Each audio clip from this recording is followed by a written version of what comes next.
محترم حضرات، نماز کے تعلق سے آپ تمامی حضرات کو کچھ ضروری باتیں بتانے کی کوشش کرتا ہوں، پوری ویڈیو کو ضرور دیکھیں۔ دیکھیے، نماز کی شرطیں کیا ہیں؟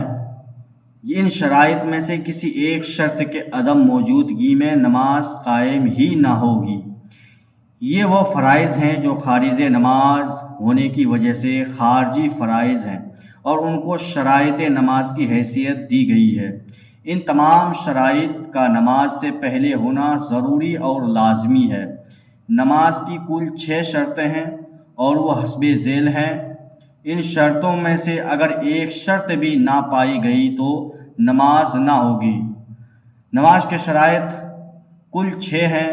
نمبر 1 طہارت، دوسرا ستر عورت، تیسرا استقبال قبلہ، چوتھا وقت، پانچواں نیت، چھٹا تکبیر تحریمہ۔ نماز کی شرطوں کی تفصیل اور احکام۔ اب نماز کی 6 شرطوں کی تفصیل اور اس کے تعلق سے شرعی احکام پیش خدمت ہیں۔ نماز کی پہلی شرط طہارت۔ نمازی کا بدن حد سے اکبر سے پاک ہو، یعنی جنابت، حیض وغیرہ سے پاک ہونے کے لیے غسل واجب نہ ہو۔ نمازی کا بدن حد سے اصغر سے پاک ہو، یعنی بے وضو نہ ہو۔ نمازی کا بدن نجاست غلیظہ و خفیفہ بقدر معنی سے پاک ہو، یعنی نجاست غلیظہ درہم کے مقدار سے زیادہ لگی ہوئی نہ ہو اور نجاست خفیفہ کپڑا یا بدن کے جس حصے پر لگی ہو اس حصے پر عضو کی چوتھائی سے زیادہ لگی ہوئی نہ ہو۔ نمازی کے کپڑے نجاست غلیظہ و خفیفہ بقدر معنی سے پاک ہوں۔ جس جگہ پر نماز پڑھنا ہو وہ جگہ پاک ہو۔ طہارت کے تعلق سے کچھ اہم مسائل۔ مسئلہ، جس جگہ نماز پڑھنا ہو اس کے پاک ہونے سے مراد قدم کی جگہ اور موضوع سجود کی جگہ کا پاک ہونا ہے، یعنی سجدہ کرتے وقت بدن کے جو اعضاء زمین سے لگتے ہیں ان اعضاء کے زمین سے لگنے کی جگہ کا پاک ہونا۔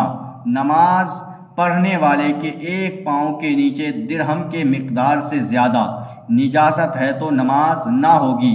یوں ہی دونوں پاؤں کے نیچے تھوڑی تھوڑی نجاست ہے کہ جمع کرنے سے 1 درہم کے مقدار ہو جائے گی تو بھی نماز نہ ہوگی۔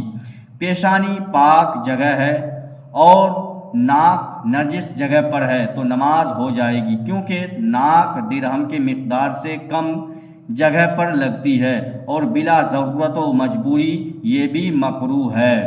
اگر سجدہ کرنے میں کرتا و قمیص کا دامن وغیرہ نجس جگہ پر پڑتے ہوں تو حرج نہیں۔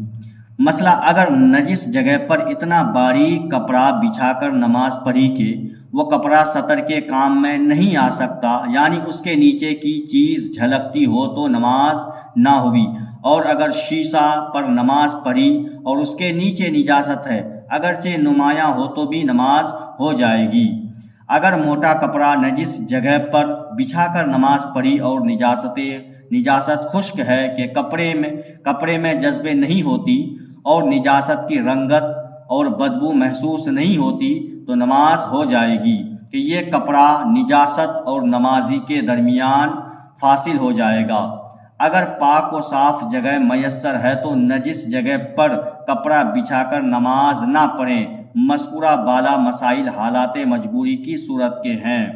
نماز کی دوسری شرط ستر عورت۔ پہلے ہم ستر عورت کے معنی عرض کرتے ہیں۔ ستر عورت یعنی چھپانا، اور عورت یعنی مرد اور عورت کے بدن کا وہ حصہ جس کو کھولنا معیوب اور اس کو چھپانا لازمی ہے۔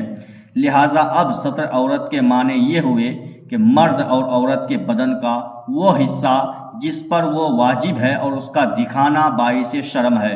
عورت کو عورت چھپانے کی چیز اس لیے کہتے ہیں کہ وہ واقعی چھپانے کی چیز ہے، یعنی عورت ہے۔